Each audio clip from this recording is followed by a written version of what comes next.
What's going on, Dolphins? It's your boy Dillon, and I am back with you for another episode of Dolphins with Dillon. First and foremost, I want to apologize for getting, my last video out to you so late. My recap of the game. It was just, my weekend was crazy. As I told y'all, I had to go to the emergency room on Friday. My cat scratched me in the eye. I was blind for like half the weekend. It was kind of a pain. I got so far behind on that and some other things for school and stuff. So it's just been a crazy weekend. I didn't sleep very well. My eye was hurting all kind of bad and stuff. So, but anyway, I'm getting it. I'm getting it all caught up. So I hope you guys, like the video and stuff like that. I hope you enjoy it. There's a couple things that I want to, talk to you about today, and then I have a couple interviews from last night and Adam Gase's press conference for you. Real quick, just one thing is it seems that we have released Gavin Escobar and re-signed Travis Swanson. The center, Travis Swanson. So there was a roster move made today, so I'll let you guys know about that. And with that, so that's really it as far as news. So with that, I'll go ahead and send you off to the interviews. I hope you guys enjoy those. And with that, I'll see you guys soon. Fins up.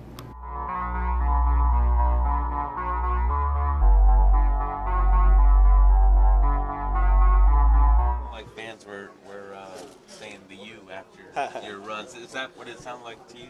I wasn't really, I was focused in the game, so I didn't really, pay attention. But, I did go to the U, and I am home, so they probably was. That role you had in the 98-yard touchdown drive, you had 3 big runs that helped set everything up. How much did it feel being able to be a big part of the first drive? I feel good. Like I said, whenever I get my number called, I'm trying to take full advantage of it and do whatever it takes to help my team win. Pretty good weekend for you in terms of your alma mater and the Dolphins now 77-0. Yeah, it's big. I'm happy we got the win. Also, you. Now we just got to keep building. Try to get better next week, get another win. Do you feel like you and Kenyon could be the two-headed tandem, one of the best in the league? We just keep working. And whenever we in there trying to make it count, we can. Why not? We different style. We push each other. We work. We help each other out. And and we both want to do good, so that's a plus for this team,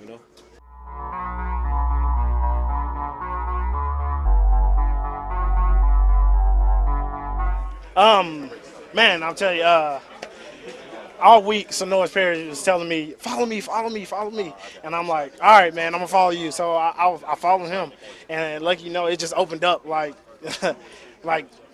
parting the Blue Sea, like the Red Sea, man, like Moses did. It was all credit to the kickoff return unit. I didn't have to do anything but run. I didn't have to make anybody miss. All I had to do was just outrun the kicker, and that was easy. So, all credit due to my return unit, man. They opened it up. Nobody even got a hand on me. And so, man, I really appreciate those guys for that. And when did you know you were breaking it?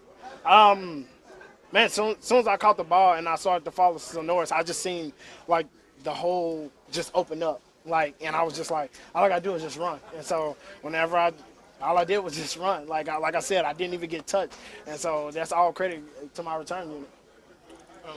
In the moment, did you know how big of a return that was? Because that made the ball game right there. Definitely. I knew that we needed a spark plug, and for me to go out there and do that, and for those guys on the return unit to help me go out there and do that, man, that definitely changed the momentum swing, and it gave us like all the momentum in the world. And so we never thought we was down and out. And as soon as that big play happened, everybody was like, okay, now let's go win this game. And the coach said it, after during the delay, he was like, somebody got to make a big play. And I happened to make a big play, and we went out there, and he said, whoever has the most energy coming out of this delay is going to win this game. And I felt like we had the most energy coming out of the game. Did he say that during the second delay? Yeah, he said that during the second delay. And so when we came out this game, and when we came out for the second delay, we had most energy in the world, and we was ready to play like the game just started. How hard is it not to be flat? Because you're sitting around for 2 hours. No, get me wrong. It was very hard. It was very hard. But the thing is like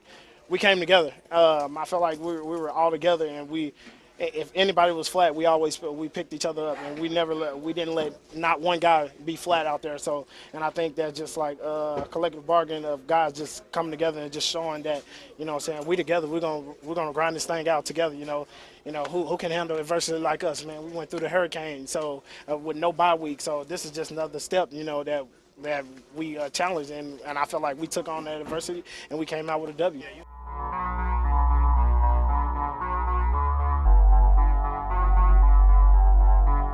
It was a long game, but I mean, guys stayed resilient. We did what it takes to go out and win this football game. What was the conversation like in here for those 4 hours you were spending? I mean, we've been new. It was Coach said all week it was going to be some adversity hit, and it did come, and when we went back out, we was prepared and ready to go. Your first career 2-pick game. You talked about before the season about that. That's something you hadn't accomplished yet that you wanted to do. How exciting is that? It's very exciting.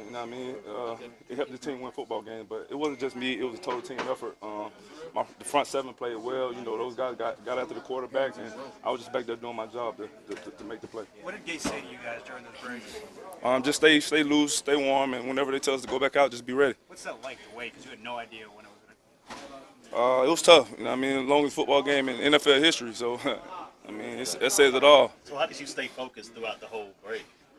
We knew adversity was going to come. We just watched TV, watched a little football, talked about different things that we didn't do well in the first half, and went out and finished the game. You've been through some stuff in the last 3 years with this team. Is this just another chapter in what's been a wild ride? It's part of it, man. It's football. It's always going to be adversity hit. You just got to be ready when it does. What do you got to say about the fans that have been here since 10 a.m. who kind of stayed with you to the very end? We love them. We love them. Gotta love Miami fans. We appreciate it. When you go through that so much adversity that you have the past few years, do you feel like you can just kind of go through anything? I won't say we just go through anything, but it's like I said, it's part of football, it's part of the game. Different things happen. You just got to be ready. You got to be ready.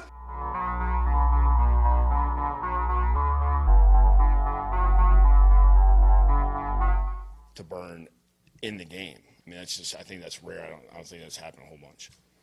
Adam, can you take us through the 75-yard pass to Kenny? I'm not sure I've ever seen Ryan throw a better deep ball. Do you agree? Oh, it was nice. He put it right where we really talk about it. It's almost a joke when we say, hey, we can put it 45 yards right down the hash. I think he put about 47 right down the hash. So he was covered pretty well. It was, and Kenny was moving, and it was a good play between those two, and a lot of trust there.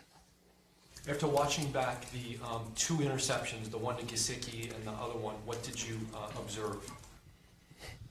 Well, I think the second one, that was really play call of, hey, if you throw a pick here, it's as good as a punt. So it's not really a big deal. I do understand what he was thinking, and him and Jakeem just weren't on the same page, which that'll come through time. It was one of those things where something popped free that we really haven't seen happen a whole bunch, and that's just experience of running kind of some of the plays that we run. And, the first one to Mike, I want to say the ball kind of slipped out of his hand. It really wasn't really the type of throw we were looking for there. I think Mike was a little caught off guard. That's why you saw, the defender being able to step in front of that ball. But I think, when we go back and talk to him about it, when we did talk to him, during that time, he wished he would have thrown a better ball. And what did you see from your wide receiving crew yesterday? I felt like they really did a good job of playing multiple spots. When we had personnel changes, those guys were in and out quick. There was good communication with that group. They made plays when they were asked to. I think the guys did a good, Albert did a really good job of making plays that were really nothing into something, making defenders miss. Those guys bring a variety of skill set. Each guy's got a different strength, but those guys are fun to coach, and it's fun to call plays for those guys. You get the ball in any of those guys' hands, they all can do something different. And to let those guys get going, it started. We felt like at least I did. I felt like we were in a really good rhythm, and then we take a break and then come back. And then I felt like we got another one, and then we take a break. Then we actually started scoring some points there towards the end. There were some fun, creative ball plays. One that jumps out is when Wilson did the end around and he had sort of an option to pitch to Kenyon. How much do you enjoy the process of researching and drawing up unique ball plays? Well, some of that might be copied from somebody else that I used to be with. So, I got a pretty good library of things that I can lean on. And having him in town a couple weeks ago was nice. So being able to go through a lot of things. He had a great crew of wide receivers. He was able to be creative, and I feel like we have a good crew that we can do a lot of different things with those guys. And we've kind of historically have always gone back, and when we get a new guy, we check out what they've done in the past. At the same time, we're not afraid to go back, check out their college tape, see what they did, a long time ago, why they either didn't get drafted or why they did get drafted. So it's fun to do. It's you try to stay within the framework of the system and be creative at the same time. And I think when you have good players, you're able to do that, and it's fun to call those plays. So was the Wilson play a Martz play or an Albert Wilson Georgia State play? That was a Martz play. That's an old Jakeem play. I'm sorry. The two breaks gave you, I guess, time to reassess how things were working. Was there, 12 minutes and halftime isn't a ton of time for adjustments, but 2 hours and then another 2 hours are. Yeah. There's something that you were able to identify during that time? No. We were just worried about ourselves. We just kept talking about trying to organize some series, some drives. How could we get things going, be consistent. And then really it was, how do we make sure our guys are ready to go back out there? It's like, it's dead time, and then you get a 10-minute warning and you have to juice it right back up. So that was really one of those, that's what a lot of our conversations were about. You talked about that kickoff return and the changes in the rules helping him. You had 2 in the last game. How does that change, I guess, the way you guys, particularly during game plans, knowing that you can either burst or have one burst against you? Well, one of the things that we talked about when we kind of were putting our team together in the offseason was this being something that the league was going to go to. We talked about having speed and being a fast team, and it really can work against you, can work for you. And we feel like on kickoff return, 100% works for us to where we get athletic guys, getting guys covered up, and got a guy like Jakeem that can take one back. And at the same time, with the rules, it's not as easy on our kickoff team. And we got a lot of guys that are playing on, starting units on our offense or defense, and towards the end of the game, we have to stay aggressive in our tackling and our what we're supposed to do. Everybody doing their job, and there can't be any, hey, I'm tired and I can't do this. We have to do a way better job on that. You teach it differently, I guess, since they've changed the rule. Well, you just what the rule is and how we kind of approach it, how aggressive we want to be. It changes from game to game, but we have a good feel. We got one of the guys that was on that committee that kind of came up with all this stuff. So we got a really good feel for what we're supposed to do. Your defense gave up 13 points. How would you assess their play? I thought there was a lot of good. I know Matt and those guys want to make some improvements, and we want to do some different things as far as how we can stop the run game and just be more efficient and consistent, really. I think there was times where we did a really, really good job, and you could see it, and there was good tackling. And then we just had some missed tackles that we just can't afford. We can't have as many as we did, and we have the right calls on. It's just we have to execute, and then everybody just needs to do their job. We have to be able to tackle one-on-one in space, in the hole. We can't miss those. There's a reason why guys like Reshad Jones go to the Pro Bowl year in and year out, because when he's in space and he has a guy in front of him, he makes the tackle. And we just have to be consistent as far as doing that, game in, game out. We have to work on it every day. Wink is pretty good at that, isn't he? He does a really good job. It seems on the surface the secondary was good at making plays. Rashad's interceptions, Bobby had a pass breakup in the end zone, Minka had the crucial tackle. How did they play as a unit? I thought those guys were good. I thought Bobby made a couple really nice plays, and probably one of them that really wasn't his responsibility, but because he's aware, he saw it. And, they tried to target him about 6 times, and they didn't have any completions. The only one, I don't even count the one that, they say was completed on it, because we're in cover 2, and he's sinking in the back gets the ball. That's not on him. So thought he did a good job. It was good to see him have success. You know, I mean, that was one of those games where there's some bigger guys there, and that was going to be a challenge, and he did a good job of covering those guys up. How about TJ McDonald? I'm sorry, you've been trending a lot. Yeah, like 6 times.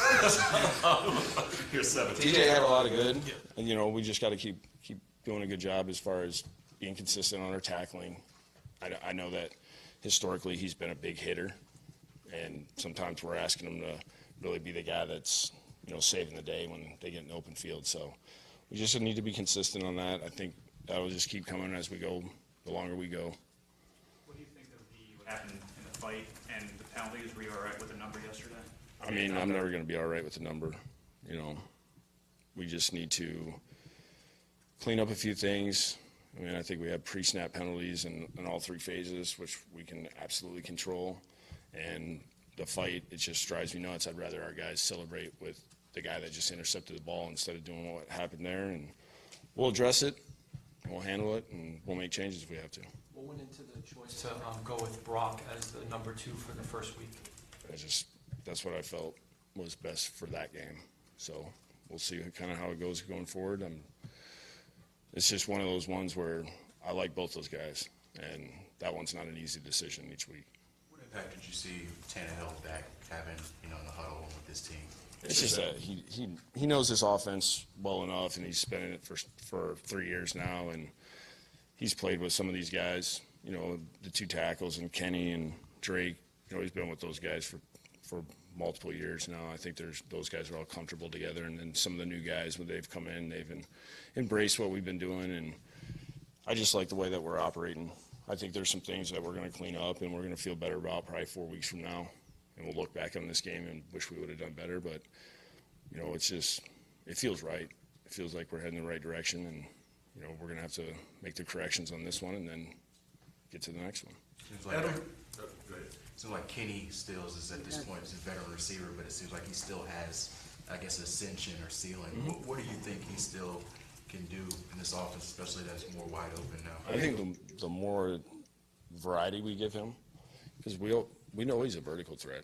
I mean, he showed that again, that he still is able to do that. And I think there's more underneath, and I think there's more as far as receptions per game go, to where maybe instead of 4 catches for 100 yards, it might end up being like 7 or 8 catches, to where there might be a couple shorter throws in there. So, you know, I think that's something we're going to keep working on and improving. I know he's aware of it, because we've talked about it as far as trying to make sure that teams can't just say he's only going to do this, and we're just going to keep trying to spread the ball out, move the guys around, have them do different routes, and, you know, have variety. Like that first touchdown, I guess you could him out of the slot. He seems to have a lot of success in that area. Is that a kind of example of what you're talking about? Yeah, he can move all over the place. You know, I think he's been the most productive slot receiver the last 2 years in the NFL. So that's nothing new to us, and sometimes he's right place, right time. Have you noticed a difference either in personality or output from Josh Sitton that he makes on that offensive line? It seemed like Jarrell Casey wasn't a huge problem yesterday, but yeah, I mean, I'm sure he wouldn't. He's not going to say anything's going to be easy. I mean, those guys work hard to keep Ryan clean, and they take a lot of pride in it.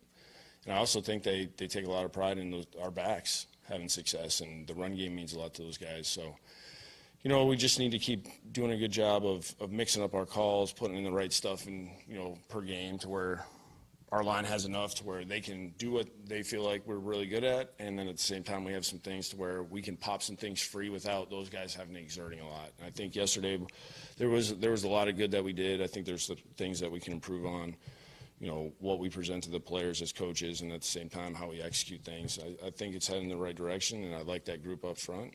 And it's nice to see our quarterback be able to stand in there a little bit and make some of the throws that he did last night. Given where you guys want to get to, you're going to have to win games like yesterday. Did you make that point to your team that, hey, there's going to be these 50-50 games that if we want to get to the playoffs or we want to have yeah, our guys aren't going to worry about anything past this next game. So we don't talk like that. I know that's how everybody else in the world talks. But in this profession, you better focus on what you're doing now, because it's hard enough as it is. Derby had a pretty big role yesterday. How did he do, and what went into that decision? it was just kind of how the game played out. I mean, we had 58 plays, I think, which we want more. And, we kind of were trying to – it was one of those things where we were trying to give Mike a series here and there. I just have to, I have to be aware of who's in the game at the time because there's certain things that I know AJ does well, and then Mike does. Mike's got a different skill set, obviously, and it's just kind of a back and forth. Me and Shane are trying to talk through what we want to do each series. So it's going to take me. I need to get used to it because it is a change for me of rotating the tight ends as much as we do. Do you have any injuries coming out of the game? Yeah, right now we're still evaluating John Denny, and then past that I haven't really talked to the trainers that much. I do that on purpose, so I don't have to talk to you guys about it. I was actually just going to ask about John Denny. When that situation comes up, is that one of the more unsettling replacements you have to make during a game? It's one of the ones I wish nobody told me. So I found out right before the ball was snapped. So that was interesting. Who's the backup? I'm glad you were paying attention. Did Smythe take one? Yeah. All right. I asked, and no one knew, but you knew. Did you get worried before or after the one hopper? No, they told me before. But how much do you prepare for that? Because they work on it. No, they work on it. I mean, there's times Mike Hall's always been the guy that we throw in there, and we do things in the spring. Rizzy and Moof, they do that to where all of a sudden they'll pull John out of there and they'll throw it, and they'll be like, Mike, you have it, to kind of try to create a little bit of sense of, you're trying to almost create panic to see how everybody reacts. And, we've had to kind of make some adjustments since, Mike's not playing right now. And, it just happened to be the first game of the year, backed up. Did he do it in college? How do you I mean, it's one of those things where guys kind of volunteer for it, that they have experience doing it to where, and Rizzy and Moof, they know. I mean, they could tell you if a guy snapped in middle school or something. So they always have an idea. That's good. All right, guys, I hope you enjoyed the interviews. I hope you enjoyed the show. And as always, if you did, please hit the subscribe button, share it with your friends, post on Facebook, whatever, hit the like button, and definitely leave me some comments, questions, concerns, anything you'd like to see or hear in the videos, stuff like that. So definitely let me know. And of course, the most important thing is subscribe. So with that said, I'll see you guys soon, and fins up.